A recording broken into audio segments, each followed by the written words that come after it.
nombre es Andrés Betancourt, soy administrador de empresas, magíster en finanzas. Actualmente soy docente universitario de finanzas, innovación y emprendimiento. Tengo una empresa de consultoría y asesoro personas que buscan encontrar recursos para impulsar sus empresas. Perfecto. Mi perro, ¿qué decisiones en su vida lo llevaron a decidir estudiar administración de empresas? Es bien curioso porque realmente ninguna decisión me llevó a eso. Yo empecé estudiando ingeniería eléctrica y creo que para mi familia fue un totazo durísimo cuando decidí dejar la carrera en séptimo semestre. No sabía qué hacer con mi vida y decidí matricularme a economía. Me matriculé a economía y dije, voy a ser economista, quiero estar en este mundo. Curiosamente, cuando llegué a la universidad, el único huevón que se había matriculado en la noche para economía era yo y otro pendejo. Luego entonces no abrieron el cupo en la universidad. ¿Qué pasó? Nos dijeron que teníamos que tener como materias mixtas, unas virtuales, unas en el día y otras en la noche. En ese momento yo estaba buscando qué hacer con mi vida, necesitaba trabajar. Entonces decidí no estudiar economía. O sea, usted renunció a economía después de que se confrontó con la realidad de que no había más estudiantes. Sí. Entonces la decana prácticamente me dijo como, te puedo mover. Si quieres te puedo pasar a administración de empresas, a contaduría, a cualquiera de los programas de la misma facultad. Y yo dije, pucha, pues listo. Pues llamé a mi mamá, le dije, oiga, no sé qué hacer. Y decidí estudiar administración de empresas en un arrebato porque me ofrecieron el 20% de descuento en el pregrado. O sea, le ofrecieron el descuento porque no había más estudiantes matriculados y usted terminó ahí como de rebote. Sí, esa es la realidad. Oiga, muy bonita esa historia de motivación personal. Y por eso empecé a estudiar administración de empresas. Curiosamente, me enamoré de mi carrera. Y a partir de ese momento empecé a luchar para que las personas no piensen que el que estudia administración de empresas es porque no sabe qué más estudiar, porque es una carrera muy bonita. Es una carrera que de verdad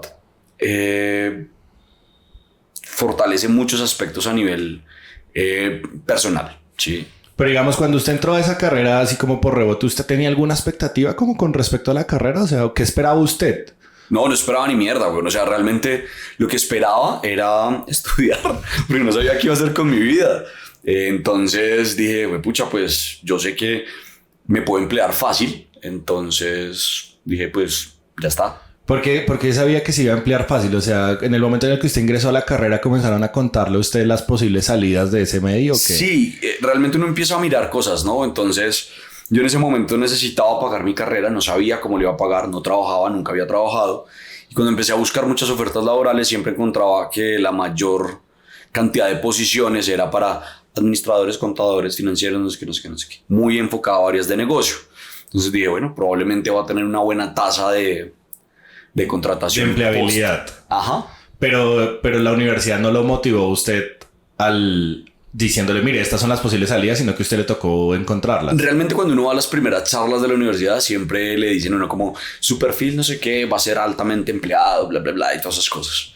Sí, pero creo que es más una decisión de uno de poner a mirar, empezar a buscar ofertas. Y digamos porque usted nos dijo que usted renunció a una carrera en séptimo semestre, o sea, usted ya estaba mayorcito, digámoslo así, para entrar a una nueva carrera. ¿Cómo fue el confrontarse nuevamente, el ser un primíparo?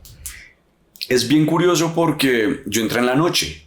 Entonces yo pensaba que iba a estar con peladitos y resulta que todos eran mayores que yo. Entonces digamos que no fue tan duro esa confrontación entre vengo destruido de una universidad, prácticamente me faltaban 3-4 semestres, sino que por el contrario encontré personas que tenían historias igual de fracasos a la mía. Entonces fue interesante. O sea, digamos que cuando usted llegó allá y comenzó a hablar con sus compañeros de la noche, ellos también venían de otras carreras, cosas así. Muchos venían de otras carreras, me cansé y me pasé a la noche, estudiaba algo que no me gustaba y terminé estudiando administración de empresas. La gente de la noche, la mayoría trabaja, tienen una historia de vida mucho más difícil que las personas que estudiábamos en el día.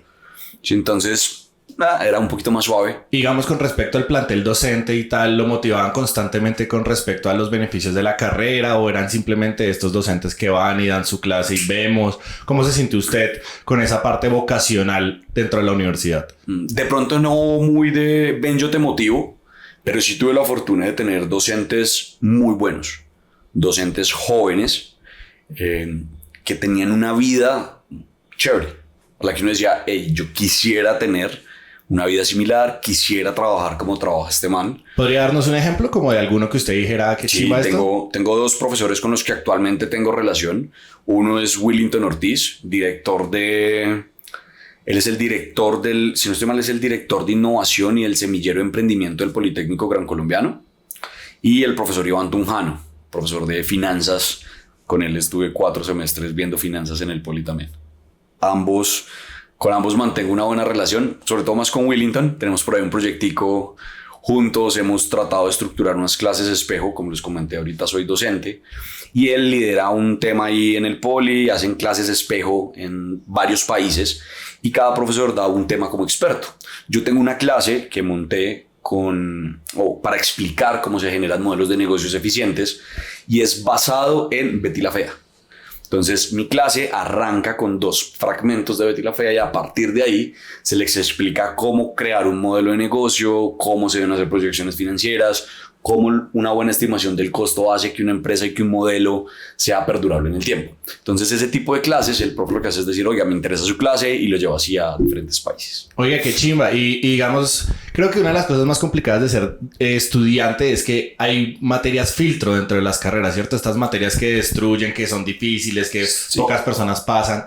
En el caso de la administración de empresas, ¿cuándo se encuentra uno con esas materias y cuáles son? Es bien curioso porque la gente le tiene miedo a los números, ¿no? Entonces, en administración uno ve matemáticas, y obviamente no al nivel de una ingeniería, pero se ve matemáticas, se ve estadística, se ve finanzas. Y hay una materia al final, que son como 2, que son de diagnóstico empresarial y como de simulación. Esas son como las materias filtro.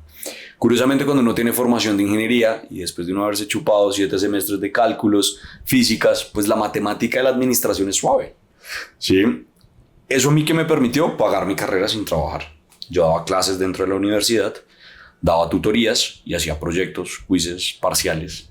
Y con eso logré pagar el semestre de la universidad. Pero digamos, para una persona que no tenga ese preconocimiento del mundo del cálculo y demás, ¿por qué suele ser tan complicado? O sea, digamos, ¿en qué consiste un poco esa matemática de las finanzas que es tan coco? No sé, creo que es más a la mayor cantidad de personas les cuesta enfrentarse a los números y suelen pensar que hay carreras que no tienen números. Entonces dicen, administración de empresas, aquí probablemente no voy a ver números, entonces me meto ahí porque no tiene números y, sí tiene matemáticas. Pero pues es apenas lógico, ¿no? ¿Cómo más va a administrar una empresa sin saber sus finanzas, su contabilidad? Es verdad. Pero hay gente que cree eso, o sea, ¿de verdad usted conoció compañeros suyos que confrontaron esa realidad? De hecho, tengo varias historias de personas porque en psicología se ve estadística. En psicología tienen que ver estadística descriptiva, por ejemplo. Y una persona estudia psicología y cree que jamás en su vida va a haber algo de números. Y curiosamente, tiene números. Entonces, todas las carreras tienen un componente de matemática dependiendo el grado, ¿sí? ¿Por qué será que les afecta tanto las matemáticas? Digamos, en su caso no fue tan complicado por el historial que tenía antes usted con la ingeniería.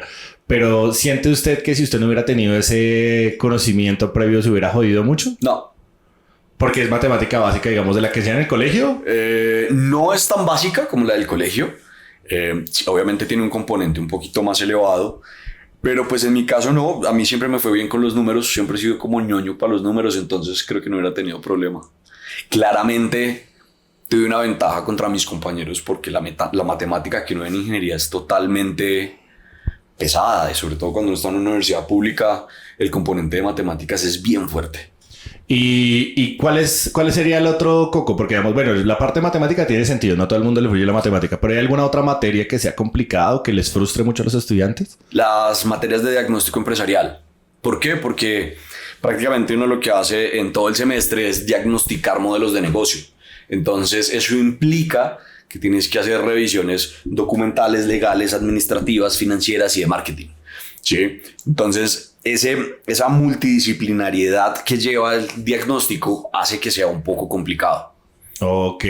De hecho, muchos de mis compañeros se quedaban en la materia de diagnóstico. Era una de las últimas materias y no tenía que buscar una empresa, hacer un diagnóstico, llevar a hacer un plan de mejora y muchos se quedaban ahí porque la sustentación era bien complicada. En el sentido de mantenerse como, digamos, demostrando la teoría que usted estaba aplicando, o en el sentido de que le carecían de habilidades de expresión verbal. Las dos.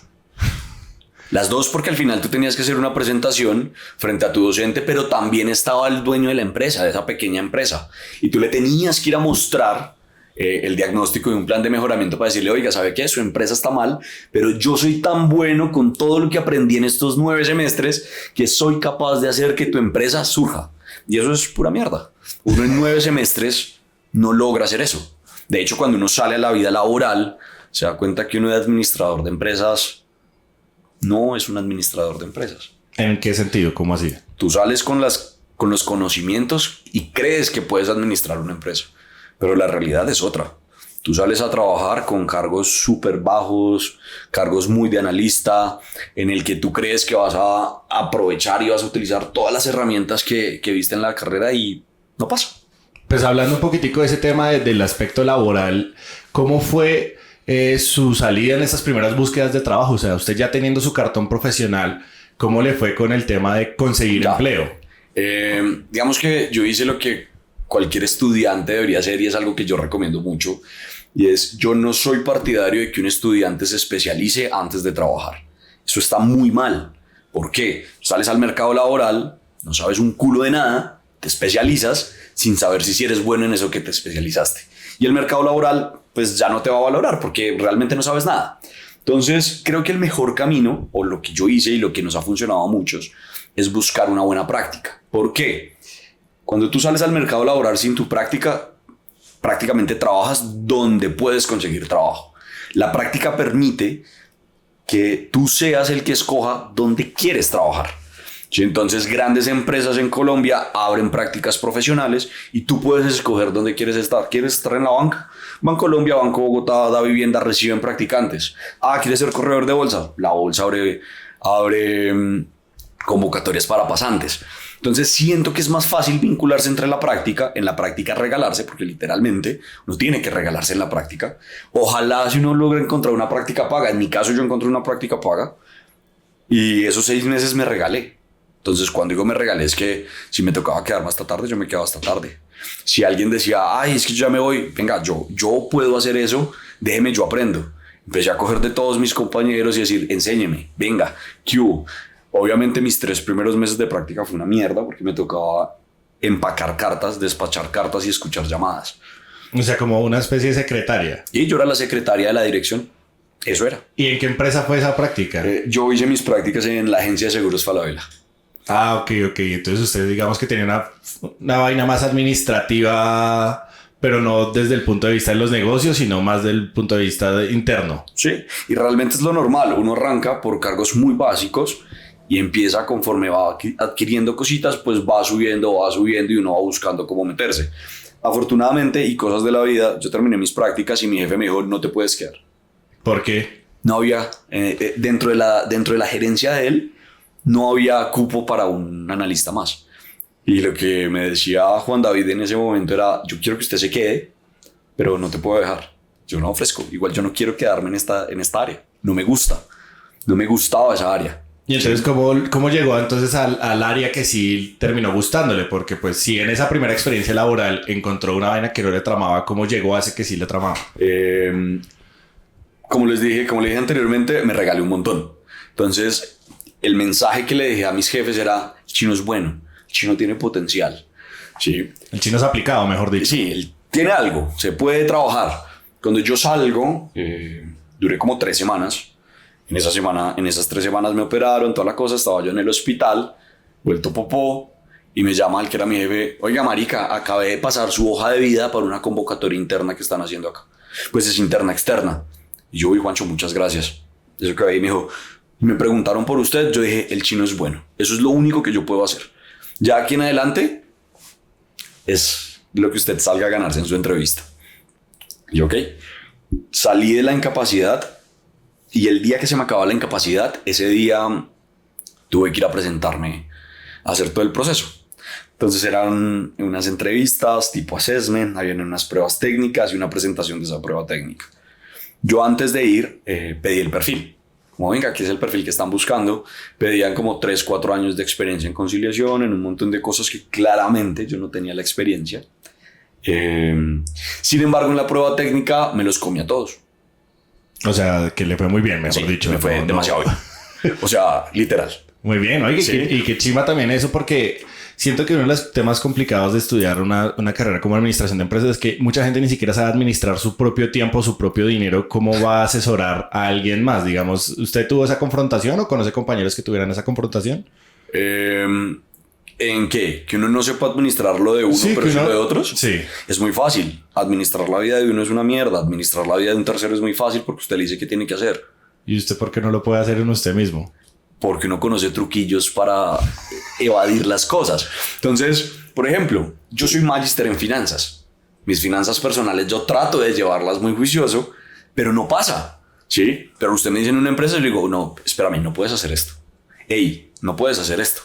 Porque no soy yo el que toma. Yo le digo qué no hacer, ¿sí? Pero en mi vida, ¿qué pasa? Yo sé que no tengo que hacerlo.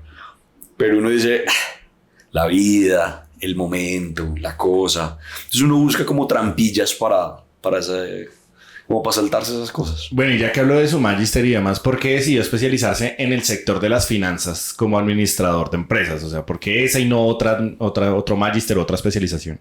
Ok. Entonces, para cerrarlo ahorita, entonces me fue muy bien en la convocatoria. Mi jefe me contrató. Yo nunca entendí por qué me contrató. Yo había gente con mucha experiencia. Luego nos hicimos muy amigos. Ella se llamaba Carolina Londoño. Carolina Londoño y Daniel Montañez fueron mis mentores. Digo no jefes, porque literalmente fueron mis mentores. Yo pienso que uno en la vida tiene que mentorearse un montón. El tener buenos mentores hace que tú seas exitoso. Yo tuve dos muy buenos mentores. Carolina, de verdad, me ayudó a trabajar un montón de cosas en las que yo tenía muchas falencias. Y Daniel también. Ambos fueron buenísimos. Y tuve la oportunidad de tener muchos roles dentro de la compañía. Yo duré 4 años en Seguros Falabella. Y al final terminé liderando toda un área a nivel de conciliación y, bueno, un montón de cosas de pólizas que allá llamaban como pólizas externas.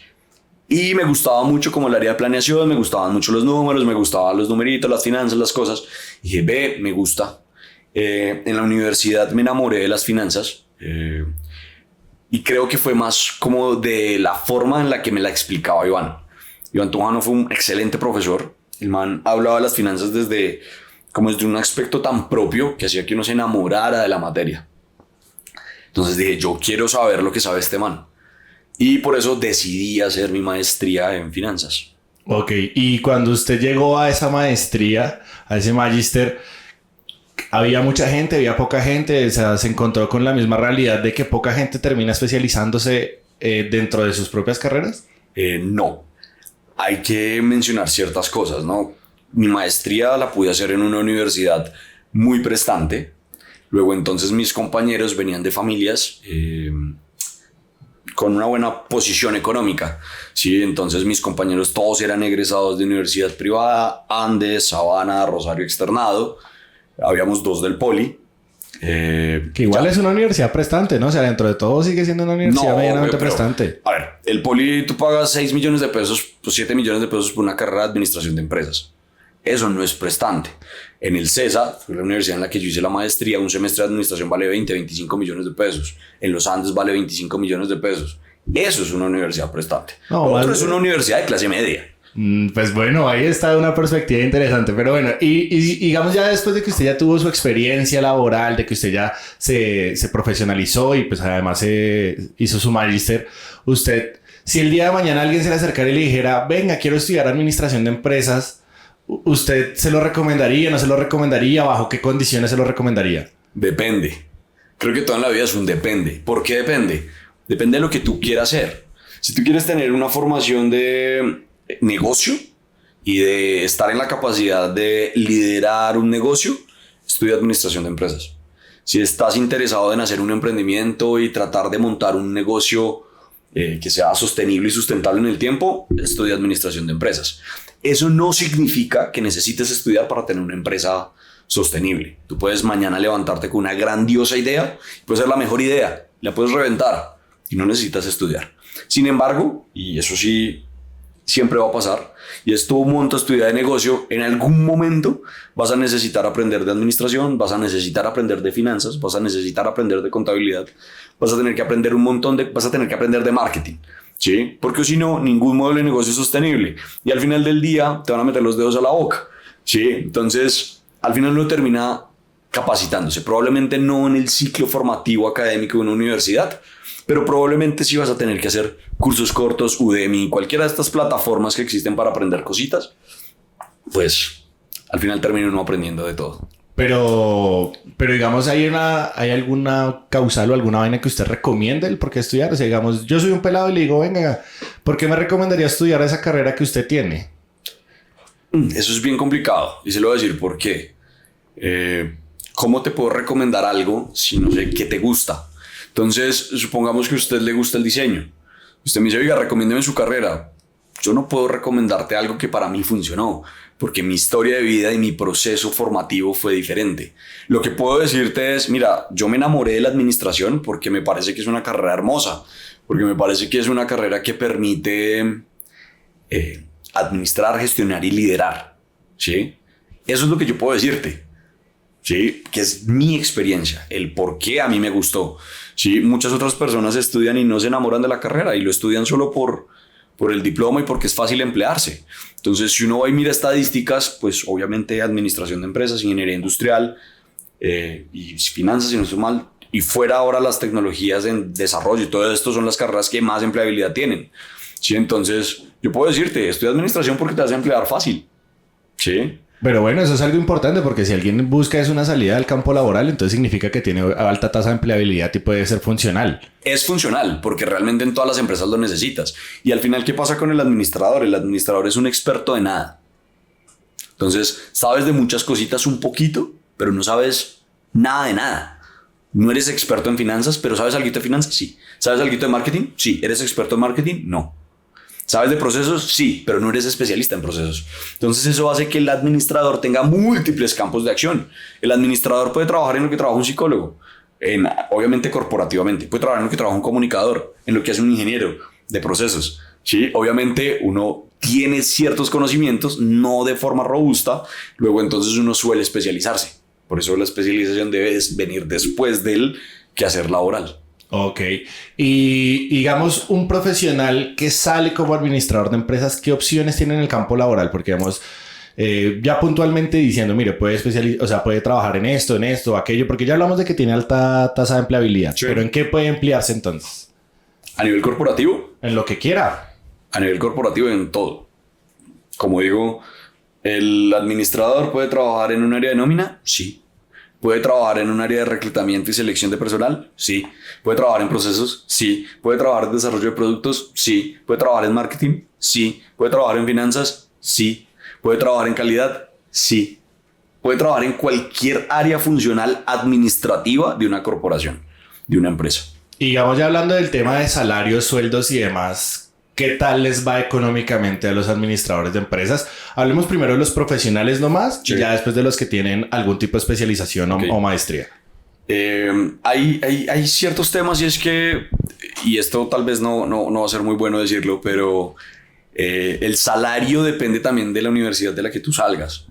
No es lo mismo, y no es lo mismo salir de los Andes, de la Javeriana, del Rosario, cuando puedes hacer programas como de joven profesional, que sales a hacerte unas prácticas de un año y ese salario es de 3 millones sin tener nada de experiencia, y a otras personas les toca hacer una práctica y mirar cómo se acomodan. Si hablo de mi experiencia, en el 2017 mi primer salario fue de 2 millones de pesos sin experiencia. Recordemos que más o menos en ese año el salario mínimo estaba como en 700 mil pesos, 800 mil pesos. O sea, yo salí a ganarme como 2 salarios y medio, 2 mínimos y medio, más o menos, de profesional. Y ya después con su maestría y demás, ¿qué aspiración salarial podría tener alguien que se especializa dentro de esa carrera? ¿En finanzas? Yo creo que un magíster en finanzas no está por debajo de los 8 salarios mínimos. Ok, pero eso siempre dependerá obviamente de la contratación y demás. Depende de muchas cosas, depende de qué tan bueno seas, depende de la curva que lleves, de tu experiencia, depende de muchas cosas, ¿sí? Pero más o menos si uno entrara a buscar hoy ofertas laborales, de hecho hace poquito hice un estudio sobre ofertas laborales, más o menos una persona administradora de empresas con una maestría debe estar entre los 5 y los 10 millones de pesos, más o menos. Listo, entonces concluyamos. Unas últimas apreciaciones sobre la carrera, sobre su experiencia con la carrera, como una especie de recomendación, como miren, a mí me gustó la administración de empresas por esto y esto y esto, me empleé en esto y esto. Unas últimas recomendacioncitas para ya dar por finalizado. Dale. Yo me enamoré de la administración porque me permitió conocer muchas áreas. Entonces, a mí me gusta la multidisciplinariedad. Luego, entonces, me enamoré porque la carrera me permitía estar en diferentes áreas. Entonces, eso a mí me enamoró. Mi experiencia laboral, pues he estado en diferentes áreas, tanto de negocio, de finanzas. Ahora soy emprendedor. He tenido 3 fracasos a nivel de empresa. Estoy construyendo una nueva empresa. Tuve la fortuna de ser docente. Así que siento que la administración es una carrera tan amplia y tan variada que permite que puedas enfocarte en lo que tú quieres. Entonces, obviamente recomendaría que salieran muchísimos más administradores y sobre todo me gustaría que la gente que estudia administración no estudie porque crea que es una carrera fácil, porque todas las carreras tienen su complejidad. No hay ni una sola carrera fácil y más bien uno debería propender por hacer como una experiencia chévere y tratar de que la carrera cada vez sea mejor. Al final, siento que las universidades deberían hacer un proceso de co-creación, ¿sí? Y debería estar muy, muy cercano a lo que tú sales a hacer como profesional. Entonces, pues, para cerrar, buena carrera, fácil empleabilidad y se pueden generar buenos ingresos.